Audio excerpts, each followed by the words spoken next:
오늘은 누가복음 강의 63번째 시간으로 롯의 철을 기억하라는 제목으로 하나님의 말씀을 선포하도록 하겠습니다. 우리가 살고 있는 이 세상은 경건하지 않은 세상입니다.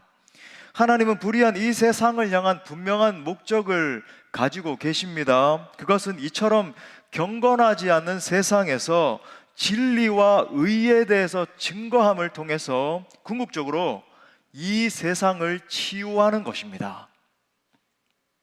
하나님은 이 목적을 위해서 친히 한 가족을 선택하셔서 구별하셨어요. 바로 경건한 사람 아브라함의 가족입니다.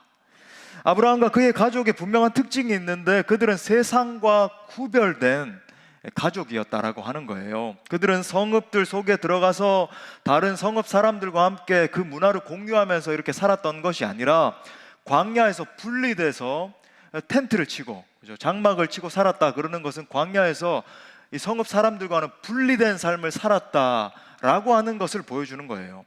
그래서 그들의 성품이나 가치관이 세상 사람들의 그것과는 혼합되지 않았습니다. 어떻게 아브라함이 후에 거대한 믿음의 사람이 될 수 있었는가? 지금도 우리가 믿음의 조상 그러면 아브라함이다, 그의 신앙을 본받기를 원하고 그러잖아요. 어떻게 그렇게 될 수 있었는가? 여러 가지 요소들을 생각할 수 있겠지만은 그것의 핵심은 그의 구별된 삶에 있습니다. 아브라함이 구별되게 살아갔기 때문에 결국 그는 강한 믿음의 사람이 되었던 거예요.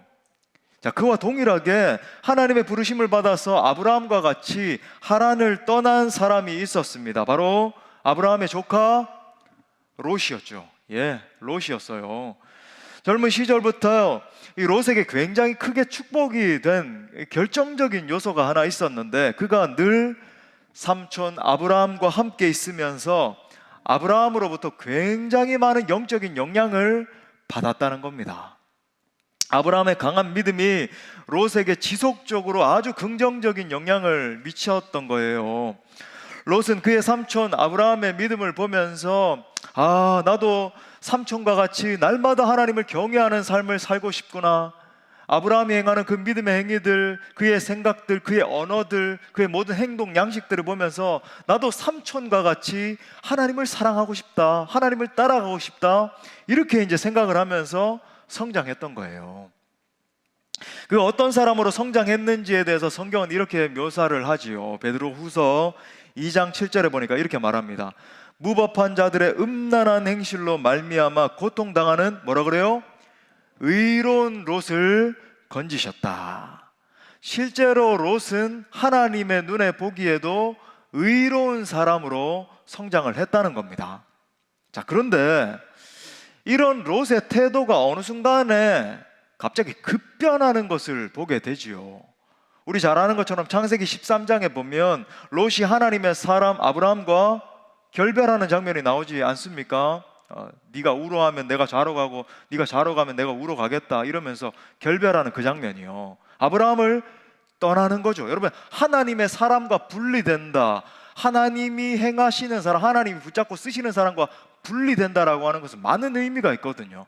떠나게 되고, 심지어 여러분 보세요, 당시 세속 문화의 최고 중심에 있었던 소돔으로 향하게 되잖아요. 의미심장한 거죠. 자, 그렇다면 드는 질문은 이겁니다. 그럼 도대체 왜 아브라함과 결별하게 되었고 또 왜 타락의 도시인 소돔으로 향했는가라는 거예요. 그죠? 질문을 해야 되죠. 자, 그에게 결정적으로 영향을 끼친 한 인물이 있었는데 바로 그의 아내입니다. 자, 롯은 결혼과 함께 그의 영적인 상태, 가치관, 안목, 그리고 전 인생 자체가 완전히 송두리째 바뀌어버렸어요. 자, 이제 롯의 처에 대해서 생각을 해봐야 되는데, 이제 롯의 처에 대해서는 학자들마다 이제 여러 가지 의견이 분분합니다. 어떤 학자는 그녀가 소돔의 원주민이었고, 그래서 딸들이 있었던 과부였을 것이다. 그러니까 나중에 이제 소돔에서의 스토리를 통해서 그때 이제 롯과 만났을 것이다. 이렇게 이제 추측을 하는 학자들도 있고, 이것도 일견 그렇게 생각할 수 있습니다.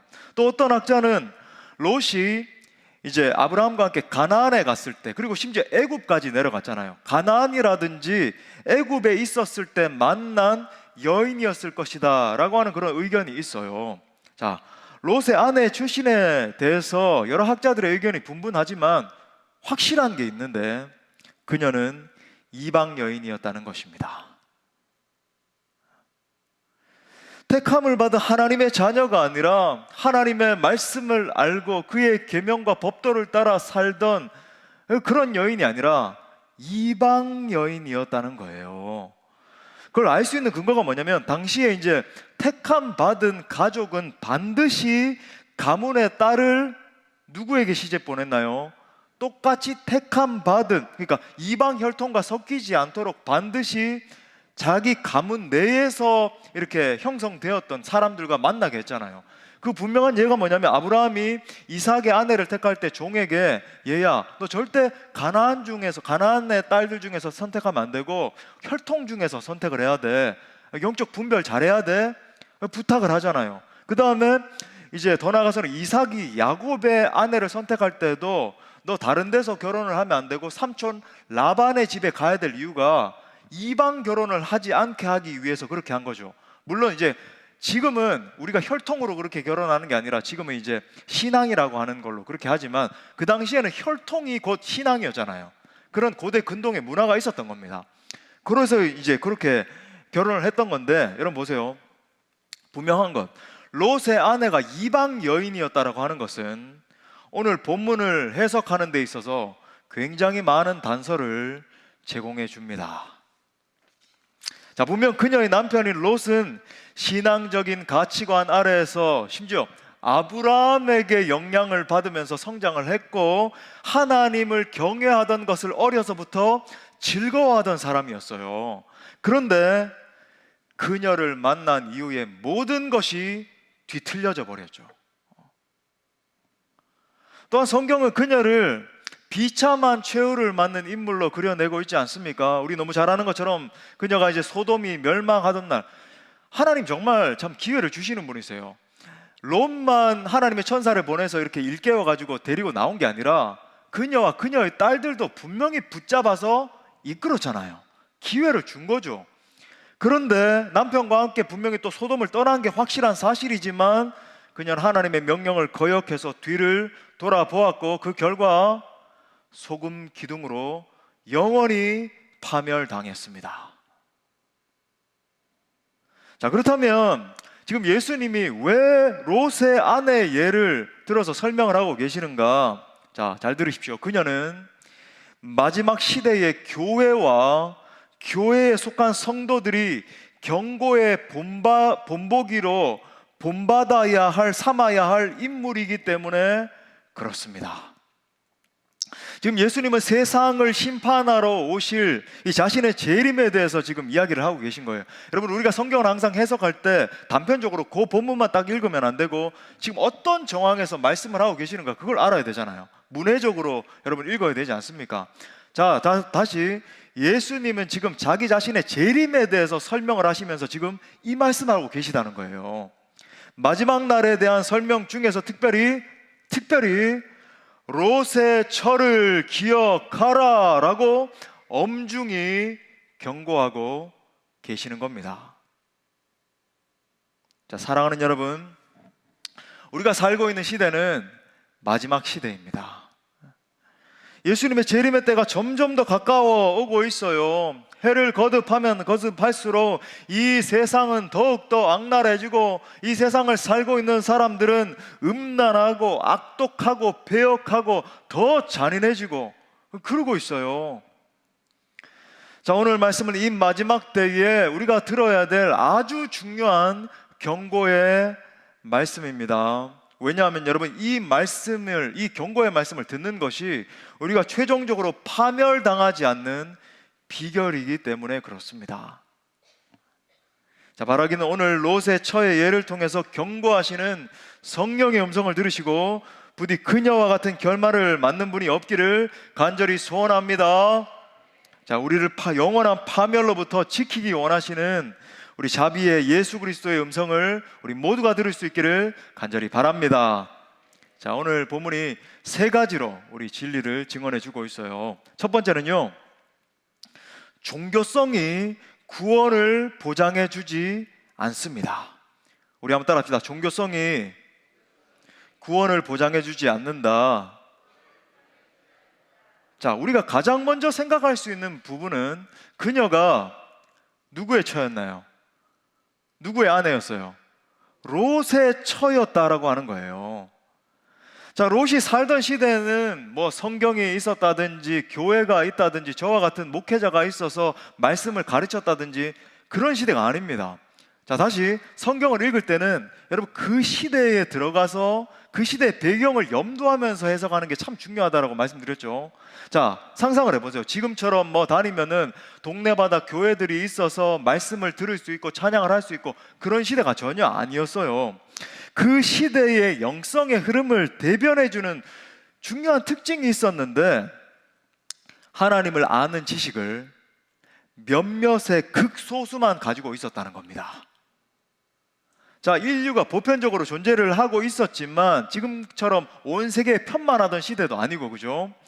고대 근동의 아주 극소수의 가족, 아브라함의 혈통이죠, 그죠? 극소수만 하나님의 이 계시, 하나님의 말씀을 가지고 있었다는 거예요. 하나님에 대한 지식을. 여러분, 고대 근동 당시 하나님은 극소수의 이 은총을 받은 가족에게만 자기 자신을 계시하셨습니다. 자, 그러면 반대급부로 생각을 해보는 거예요. 당시 대부분의 이 세상에 있던 사람들은 영적으로 어두웠어요. 하나님을 알지 못했습니다. 영적으로 무지했죠. 그러니까 상상해 볼 수 있는 것, 온갖 미신이 창궐했을 거예요. 사람들 사이에 뭔가 과학 문명이 발달하고 이런 것도 아니었다 보니까 끊임없이, 그죠, 토테미즘이라든지 이 여러 가지 슈퍼스티션, 이 미신이 발달을 해서 비나이다. 우리 한국에 예전에 문명이 발달하기 전에 얼마나 그렇게 했나요? 다음에 이 대를 잇는 죄악이 막 끊이지를 않고 그 죄의 열매들을 먹고 살아가는 그런 시대였단 말이죠. 자, 그런데 오늘 등장하는 이 롯의 처에게는 한 가지 굉장한 특권이 있었습니다. 그것은 그녀가 어떤 연유를 통해서 무려 롯의 아내가 되었다는 거예요. 그녀의 아내인 롯은 경건한 사람이었습니다. 하나님이 보시기에 의로운 사람이었잖아요. 제가 의도적으로 이런 용어를 쓸게요. 참 행운이게도, 설교를 하면서도 이런 용어를 씁니다.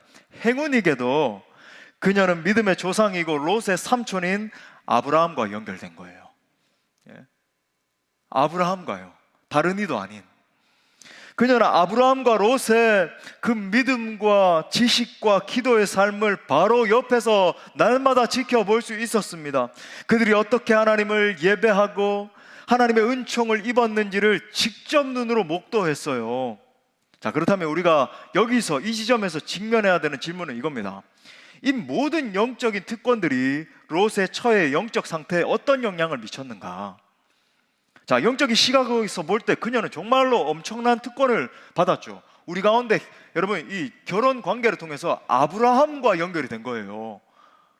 얼마나 놀라운 일이에요, 그죠? 예.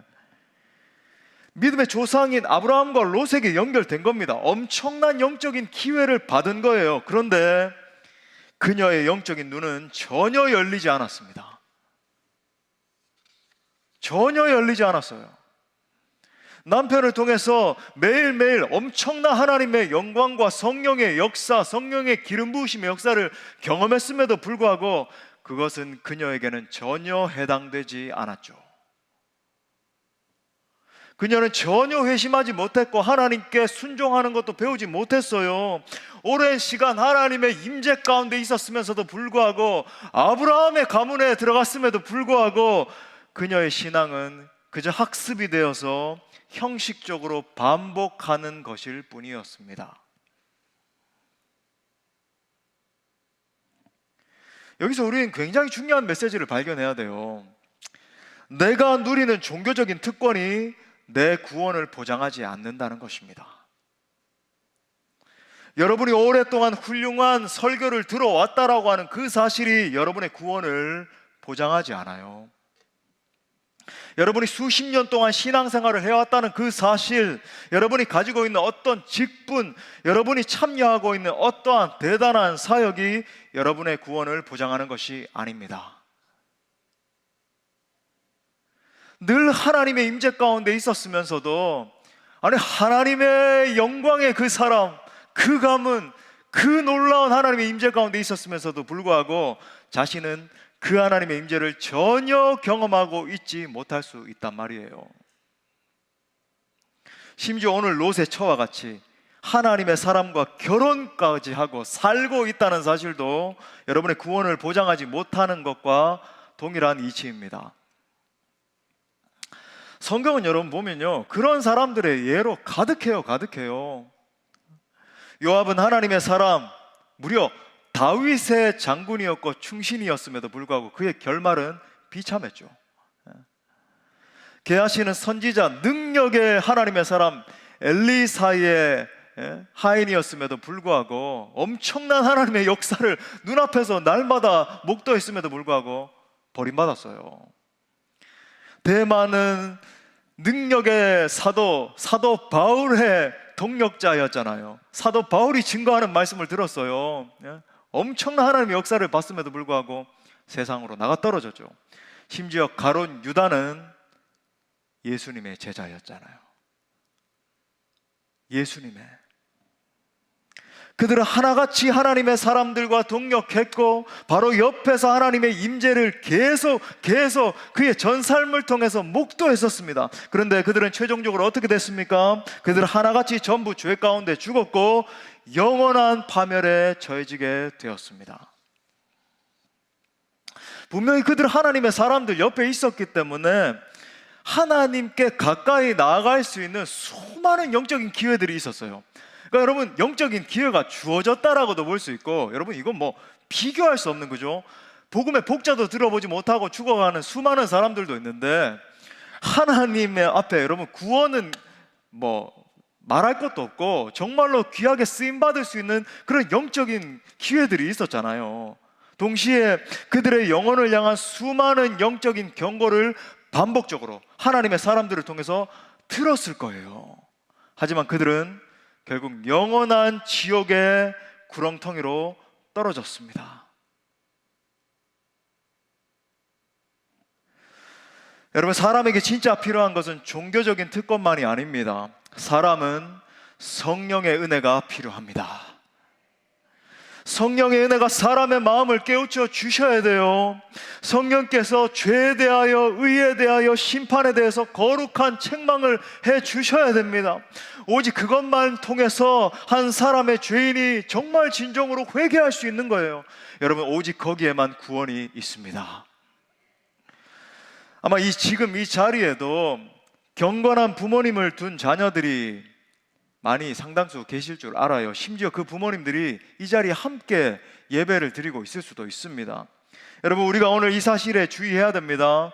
여러분이 경건한 부모님의 자녀로서 그 부모님들의 기도와 말씀의 양육 가운데 자랄 수 있어요.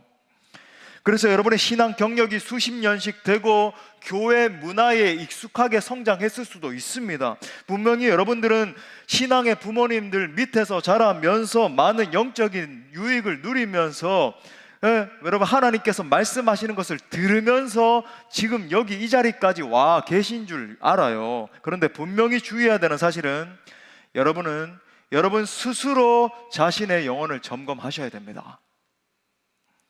여러분, 부모님의 신앙이 여러분의 구원을 보장해 주는 것이 아니에요. 여러분 스스로 생명의 떡이신 예수님을 정말로 믿으셔야 됩니다. 여러분의 마음을 점검해 볼 때 정말로 성령께서 내 마음 가운데 살아서 역사하고 계시는지를 여러분 그 증거를 여러분 소유하셔야 된다라고 하는 말이에요. 여러분이 정말 회개했고 여러분이 정말로 믿음을 소유하고 있고 여러분의 삶에서 정말로 성화의 증거가 나타나고 있는지를 정말 점검하셔야 됩니다. 여러분이 정말 여러분의 영혼과 삶을 점검했을 때 만약 그렇지 않다면 그 사람은 오늘 롯의 처의 처지와 똑같다라고 하는 사실을 기억하십시오. 오늘날 종교성에 중독된 많은 사람들을 봅니다. 저는 이 표현이 맞다라고 생각해요. 종교성에 이게 톡식, 그죠? 아주 독한 이 종교성에 중독이 돼 있는 거예요. 진정한 회개의 메시지가 아니라, 정말로 하나님께 내 자신을 돌이키게 하는 그런 메시지가 아니라, 자신의 귀에 듣기에 좋은 말씀, 여러분 평안하다 평안하다, 여러분 잘 될 것입니다, 여러분 안위를 바랍니다, 여러분 하나님 의지하면 잘 되는 거예요, 성공하는 겁니다, 여러분 이 땅에서 안위하게 될 것입니다, 이런 메시지에 중독된 수많은 다수를 보는 거죠. 그들을 향한 우리 주님의 엄중한 경고의 말씀을 이 시간 다시 한번 들으십시오. 마태복음 7장 22절부터 23절에서 이렇게 말합니다.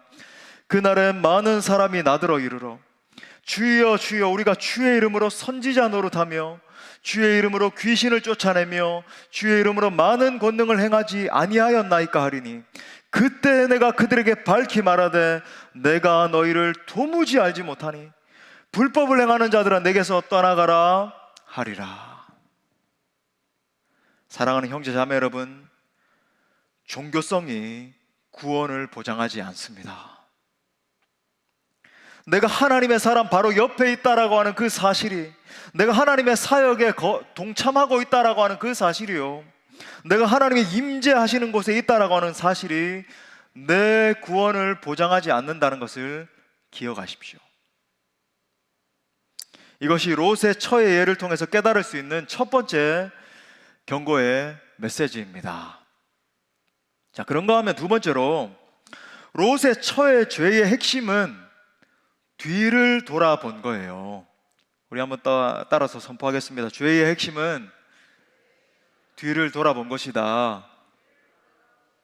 자, 다시 한번 제가 강조드리지만, 지금 마지막 재림의 때 임할 심판에 대해서 예수님이 말씀하고 계시다는 것을 여러분이 머릿속에 이제 염두를 하면서 이 말씀을 들으셔야 돼요. 자, 롯의 처의 범죄의 핵심은 뒤를 돌아본 것입니다. 자, 뒤를 돌아본 것은 죄인의 마음이 여전히 타락한 상태에 있음을 보여주는 거예요.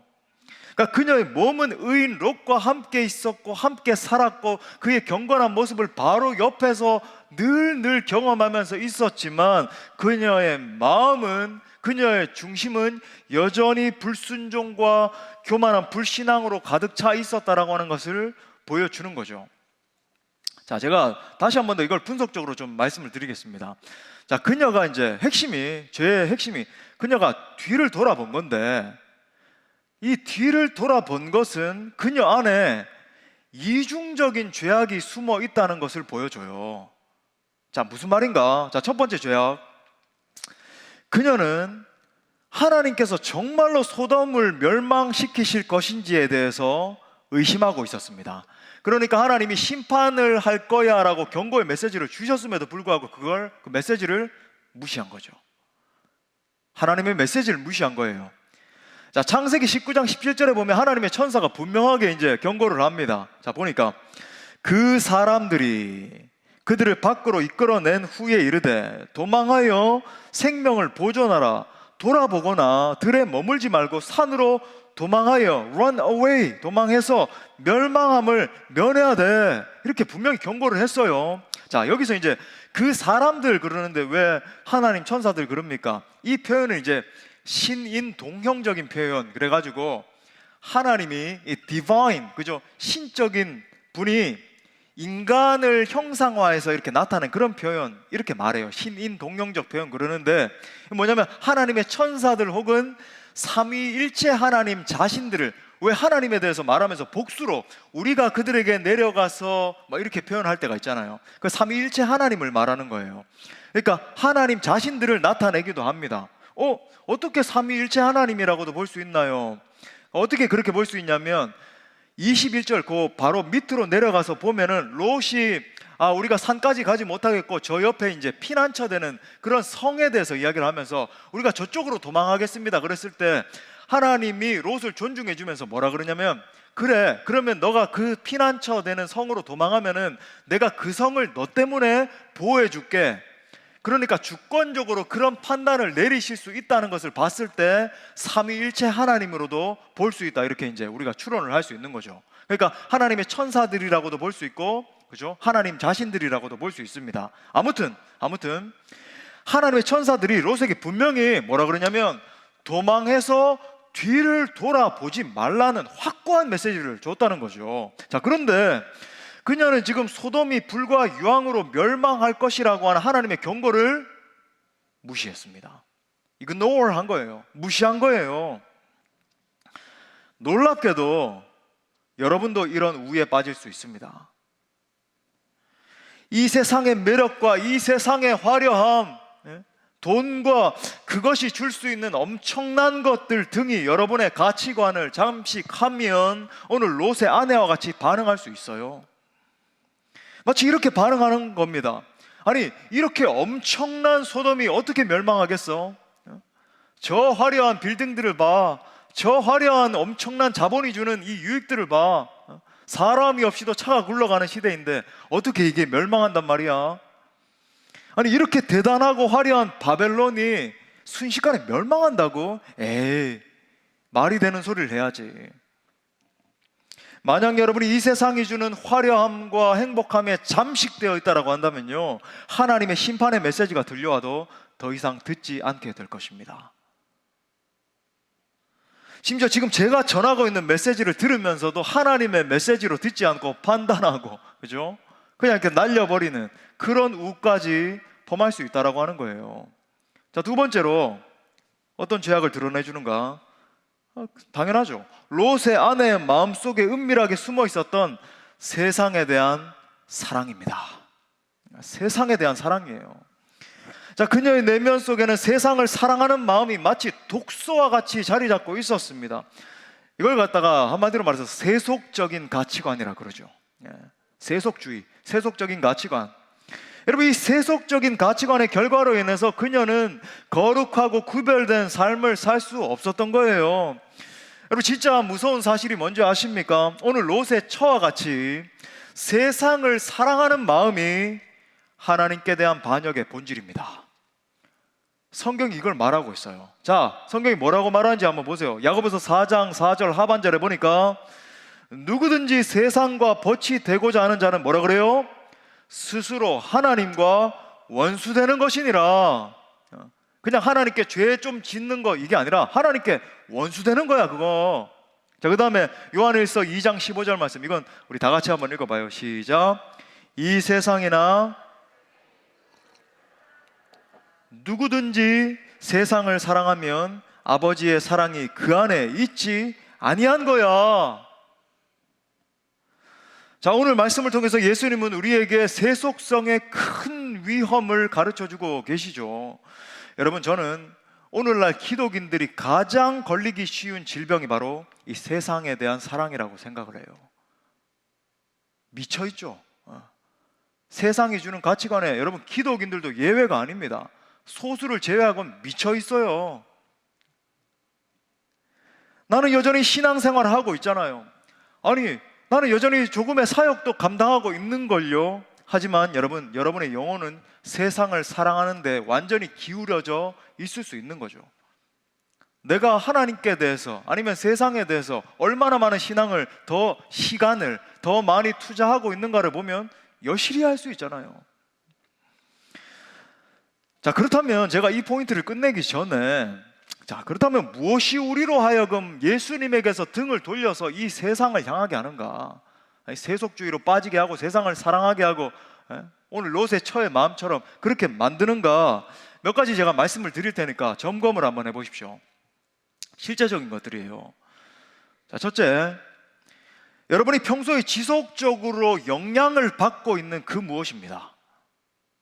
예를 들어 볼게요. 가령 여러분이 계속 하루 종일 만지작 거리고 있는 그 스마트폰이요, 그것이 쏟아내는 수많은 어플리케이션들, 그거요, SNS들, 영상들, 하루 종일 눈을 떼지 못하고 있는 미디어 매체들, TV 중독, 그죠? 지난 금요일에 오신 강사 목사님도 말씀을 하셨는데 저는 이 시대에 굉장히 중요한 포인트라고 생각을 하는데, 중독으로 집착하는 각종 여러분 게임들, 내 취미 생활인데요. 아니요, 수많은 시간을, 여러분 말씀을 읽는 시간보다 기도하는 시간보다 게임에 훨씬 더 많은 시간을 투자하고 있잖아요. 재정을 투입하고 내 관심을 투입하고 술이요, 마약, 성적인 것들, 거기에 완전히 미쳐 있는 거예요. 만약 여러분이 믿음으로 그것들을 통제하지 않으시면 그것들이 여러분의 인생 전체를 통제하기 시작하실 것입니다. 자, 두 번째로, 이것도 굉장히 중요한데, 많은 장년 부부들이 자녀들에게 보여주는 신앙의 모습이에요. 그것이 자녀들을 망치는 겁니다. 여러분이 교회에서는 신앙인인 것처럼 행동을 하더라도 여러분의 가정과 일상에서 세속적인 모습으로 살아가면 반드시 여러분의 자녀들도 세속적인 아이들로 자라게 될 것입니다. 우리 아이가 왜 이러지? 야, 좀 신앙생활 좀 해, 믿음 생활 좀 해. 여러분, 그건 누구의 결과일까요? 내 모습을 보고 아이들이 답습한 결과이죠. 예. 여러분, 금쪽 같은 내 새끼인가요? 거기서 오은영 씨가 계속 이야기하는 거 그거잖아요. 자녀는 부모의 투영이다. 따라해요. 여러분의 자녀들은요, 여러분을 계속 관찰하고 있습니다. 여러분의 언어, 여러분이 재정을 사용하는 방식, 여러분이 삶을 살아가는 것, 시간을 어떻게 사용하는지 결코 속일 수 없죠. 그리고 반드시 여러분을 따라해요. 자, 세 번째. 자, 오늘 롯과 같이, 이건 직접적이죠. 많은 젊은 청년들 여기 계시는데, 젊은 청년들이 결혼한 이후에 신앙이 뒤틀려져 버리는 것을 보게 됩니다. 여러분 기억하세요. 제가 누누이 말씀드리지만 결혼은 영적인 것입니다. 그냥 때가 됐으니까 적당한 사람 만나서, 제가 제일 좀 지양해야 되는 표현이라고 하는데, 니들이 좋다 그러면 그건 결혼해라. 여러분, 그럼 망할 수 있어요. 어떻게 해서 그냥 세이프 될 수도 있지만, 다행이다 될 수도 있지만 망할 수도 있어요. 조언을 해야 됩니다. 신앙적인 가치관으로 여러분 깊이 대화를 나누셔야 돼요. 자녀들과. 결혼 이후에 영적으로 급상승하는 경우도 있지만 결혼 이후에 영적으로 완전히 나락으로 떨어지는 경우들도 상당수 있지요. 저 또 네 번째 생각할 수 있는 것, 직접적으로 세상의 돈, 세상의 성공, 세상 학문, 세상의 명예 등에 대한 집착이죠. 집착이에요. 야, 너 서울대, 연고대 반드시 들어가야 이 세상에서 성공하고, 하나님의 가치관으로 가르쳐주고 그 가운데 최선을 다하게 만드는 게 아니라 세상을 먼저 지향하게 끊임없이 메시지로 막 이야기하면서, 그리고 자기도 그렇게 살아가고, 끊임없이 돈과 그것이 주는 열망에, 여러분 세상에 대한 집착은 하나님 나라를 잃어버리게 만드는 거예요. 양쪽을 둘 다 취할 수 없거든요. 반드시 어느 쪽으로 기울어지게 되어 있는 겁니다. 자, 다섯 번째, 예배와 말씀과 기도에 대한 게으름이죠. 영적으로 교만해지고 나태해지면 반드시 예배와 말씀과 기도에 소홀해지게 되어 있습니다. 평신도들 뿐만 아니라 사역자들도 여러분 이 같은 나태함에 빠지게 되면 금방 나락으로 떨어지게 돼요. 저는 이 시대를 바라볼 때에 성령으로 시작했다가 육신으로 마치는 수많은 사역자들이 있음을 보는 겁니다. 마치 삼손이 능력의 사사였던, 삼손이요 드릴라의 이 무릎을 베고 쿨쿨 낮잠이나 자고 방탕하게 살아가고 하다가 힘을 상실한 것과 마찬가지로, 영적인 나태함은 영적인 피폐함을 가져오고 영적인 피폐함은 영적인 나락을 가져오는 거예요. 여러분의 영혼을 이 세상에 대한 사랑이 아니라 주 예수 그리스도와 그의 나라에 대한 갈망으로 채울 수 있기를 바랍니다. 자, 마지막 세 번째 진리, 하나님은 심판하시는 분이십니다. 우리 또 따라 선포할까요? 하나님은 심판하시는 분이시다. 하나님은 정말 눈 깜짝할 사이에 롯의 처를 심판하셨어요. 그녀는 갑자기 살아있는 육신의 상태에서 달려가고 있는 그 역동적인 상태에서 소금 기둥으로 변해버렸습니다. 여러분, 하나님의 심판은 갑자기 이루어져요. 자, 다시, 하나님의 심판은 갑자기 임합니다. 한참 죄를 범하다가 갑자기 죽게 되는 거죠. 한참 방탕하게 나아가다가 이렇게 해도 세상과 버타여 살아가도 괜찮네, 방탕하게 좀 살아가도 괜찮네, 하나님이 나를 보시지 않나 봐, 그렇게 하다가 갑자기 무서운 심판이 임하는 거예요. 보편적으로 생각해 봐도 하나님의 일은 여러분 갑자기 이루어집니다. 청년 여러분, 소망을 가지고 끝까지 여러분 기도하는 게 중요해요. 중도 하차하고 포기하고 인내하지 못하는 건 아닙니다. 하나님의 여러분 축복도 그렇고 하나님의 일은 반드시 갑자기 이루어져요. 이건 모릅니다. 갑자기 쏟아지는 거예요. 하나님의 시간을 카이로스적인 시간이라고 그러는데 여러분 많이 들어보셨죠? 우리 한번 따라 해보겠습니다. 카이로스, 이건 뭐냐면 이 결정적인 시간, decisive time, 결정적인 시간, decisive, 아주 모든 것을 판가름내는, 결정하는 그런 시간을 말하는 거예요. 그 카이로스적인 시간은 갑자기 임하죠. 자, 그런데 하나님의 카이로스적인 시간이 갑자기 임할 때 어떤 일이 일어나는가? 제가 말씀드린 것처럼 모든 상황이 갑자기 완전히 변해버립니다. 축복이 임하든지 저주가 임하든지. 마찬가지로 여러분 보세요. 오늘 이 본문을 볼 때 하나님의 심판이, 경고가 임하고 임하다가 사람들이 완전히 폐역의 상태에 계속 돌고 완전히 이 악이 극한에 치달을 때까지 하나님 기다리셨다가 이 심판이 갑자기 임하는 것을 보게 되죠. 소돔이든 롯의 처든 완전히 갑자기 심판이 임해서 파멸됐어요. 소돔이 멸망했고 갑자기 그녀가 영원한 지옥 나락으로 떨어졌습니다. 여러분, 그녀에게 심판이 임한 다음에 회개할 기회가 주어졌나요? 없어졌나요? 없어져 버렸어요. 맞아요. 회개할 기회와 시간과 그 어떤 장소 완전히 없었습니다. 제가 지금 하나님이 심판하신다 그러니까 이 말이 조금 추상적으로 들리시나요? 쉬운 말로 표현을 하면 지옥으로 떨어졌다는 말입니다. 지옥 같다는 거예요. 성경이 우리에게 계속해서 끊임없이 반복해서 이야기하는 게 있습니다. 완악하고 믿지 않는 사람들을 하나님께서 반드시 벌하신다는 거예요. 아니, 하나님 사랑의 하나님 아닙니까? 라벨과 같은 사람처럼 사랑이 이긴다, 지옥은 없다, 무조건 구원받는다, 그런 거 아니에요. 여러분, 공의의 하나님은 반드시 지옥으로 하나님께 반역한 사람들을 보내셔서 벌하신다는 것을 성경이 끊임없이 말하고 있잖아요. 하나님은 그의 원수들에게 복수한다라고 말합니다. 회개하는 자에게는 그의 풍성한 자비를 나타내 주시지만 회개치 않는 심령들은 반드시 멸망한다라고 경고하고 있어요. 노아의 시대에 온 세상 사람들이 시집가고 장가가고 폐역한 상태에 있었지만 하나님의 시간이 갑자기 임해서 홍수로 멸망받았죠. 소돔과 고모라의 타락이 극에 달했을 때에 갑자기 하늘에서 유황불이 떨어져서 사람들과 그 성 자체가 완전히 사라졌습니다. 당대 최강국이었던 애굽의 바로의 군대가 갑자기 갈라진 홍해가 이 물이 그들을 덮쳐가지고 갑자기 수장돼 버렸어요.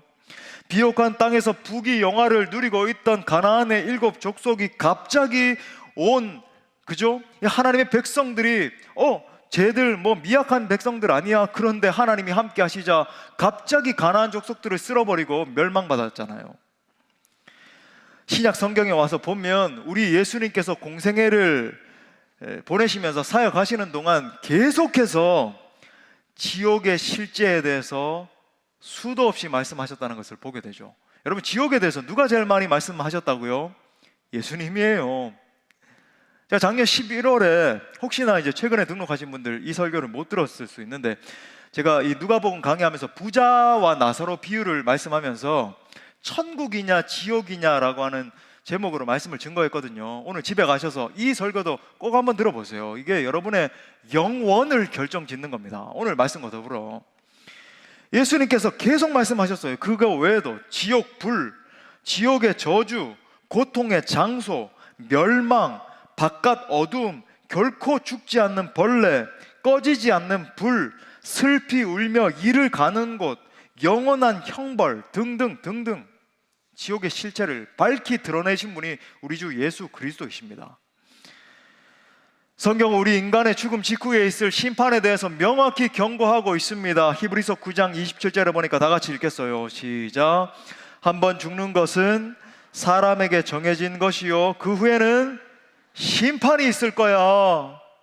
심판이 있다는 거예요.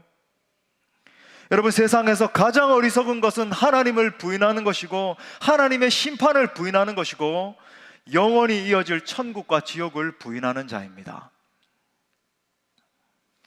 하나님과 하나님의 나라가 영원한 것처럼 지옥 형벌도 영원히 이어지는 형벌이라고 하는 것, 지옥은 영원한 파멸의 장소라고 하는 것을 여러분 잊지 마세요.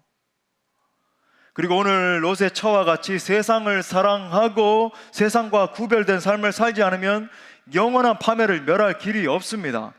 자, 정말 그렇다면 이런 질문이 당연히 야기돼야 되겠죠. 목사님, 그러면 어떻게 해야 살 수 있습니까? 제가 어떻게 해야 살 수 있습니까? 자, 히브리서 13장 12절부터 13절 말씀을 우리가 붙들어야 되겠어요.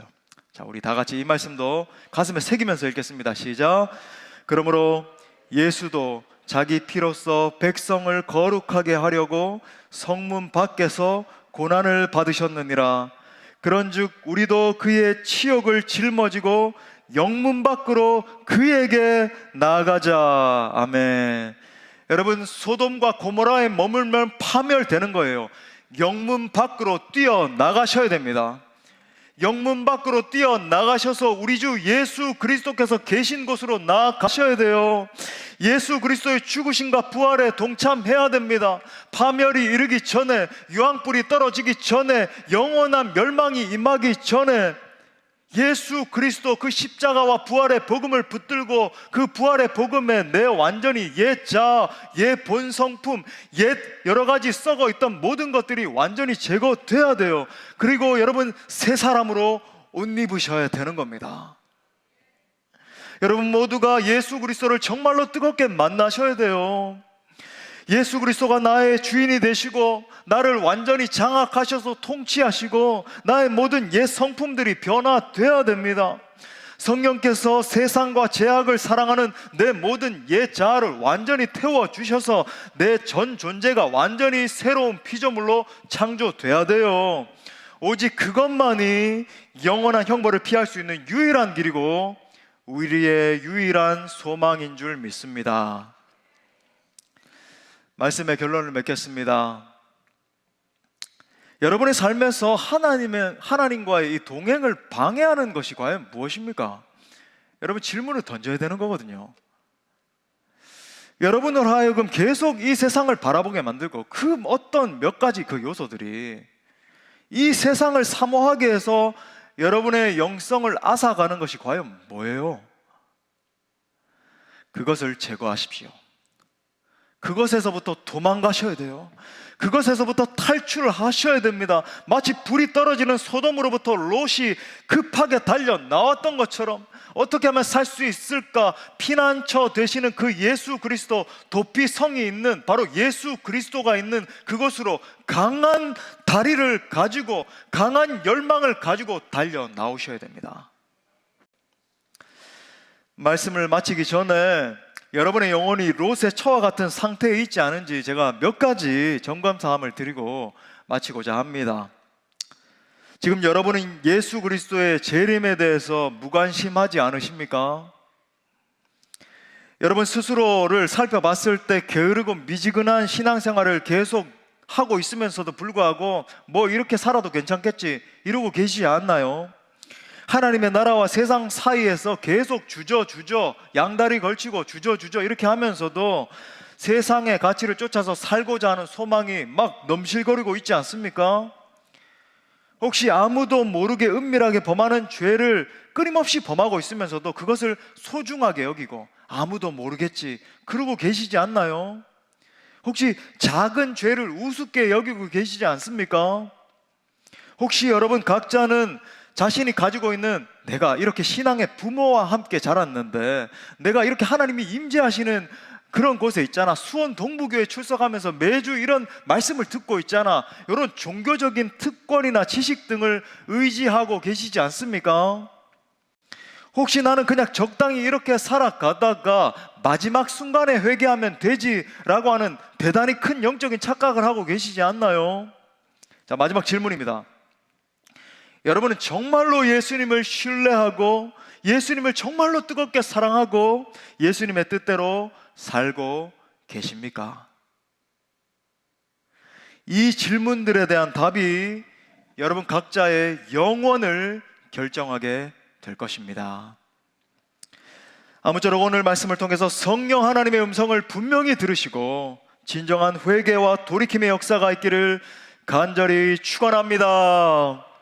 우리 말씀을 주신 하나님께 영광의 박수 올려드립시다. 우리 다 같이 일어나서 이 세상이 아니라 예수님을 사랑하기 원합니다. 우리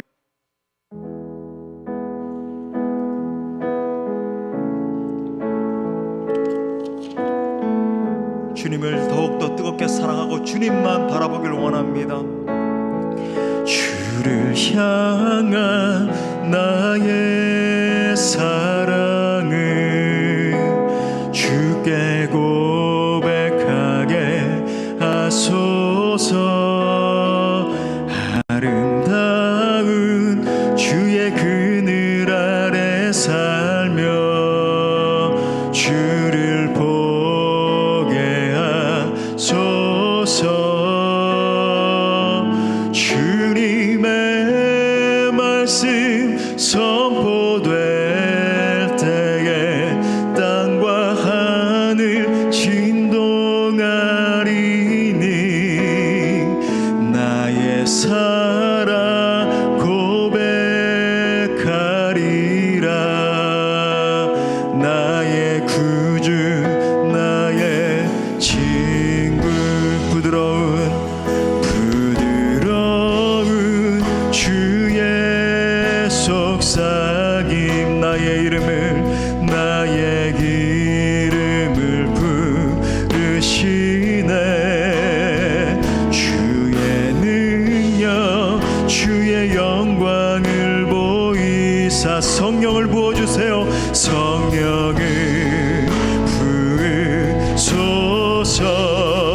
아멘. 메마른 곳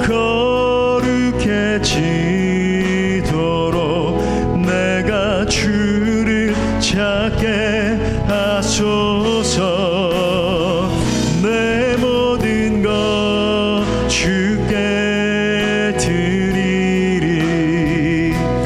나의 구주 나의 온 마음으로 주를 바라며 온 마음으로 주를 바라며 나의 사랑 고백하리라. 나를 향한 주님의 그 크신 사랑 간절히 알길 원해요. 간절히 알기. 우리 다 함께 결단하는 믿음으로 두 손 높이 들고 주님 앞에 주의 은혜로 용서하시고 나를 자녀 삼아 주셨네. 나의 사랑 고백하리라. 나의 구주 나의 주님의 말씀 선포될 때에 주님의 말씀 선포될 때에 땅과 하늘 진동하리니 나의 사랑 고백하리라. 나의 구주 나의 친구. 이 시간에 우리 말씀 붙들고 함께 기도하기를 원해요. 오늘 주님은 마지막 때에 대해 경고하시면서 롯의 철을 기억하라고 말씀하십니다. 이 시간 주님의 말씀 따라서 롯의 철을 기억합시다. 그녀에게 있던 종교적인 특권들이 그녀를 구원하지 못했음을 여러분 기억하세요. 그녀가 세상을 사랑해서 뒤를 돌아봤을 때 영원히 멸망했음을 기억하십시오. 그리고 함께 기도합시다. 하나님, 제가 정말 이 세상이 아니라 예수 그리스도를 바라보길 원합니다. 나를 사랑하셔서 나를 위해 십자가를 지신 예수님만 바라보고 예수님만 사랑하기를 원해요. 내 안에 세상을 사랑하는 모든 마음, 옛자 옛 성품이 모두 무너지고 오직 주님의 형상 만들어 주옵소서. 날 새롭게 하여 주옵소서. 주님의 사랑으로 나의 마음을 진동시켜 주옵소서. 그래서 끝까지 오직 예수님만 따라가는 믿음의 종 되게 하여 주옵소서. 함께 통성으로 기도합시다. 주님,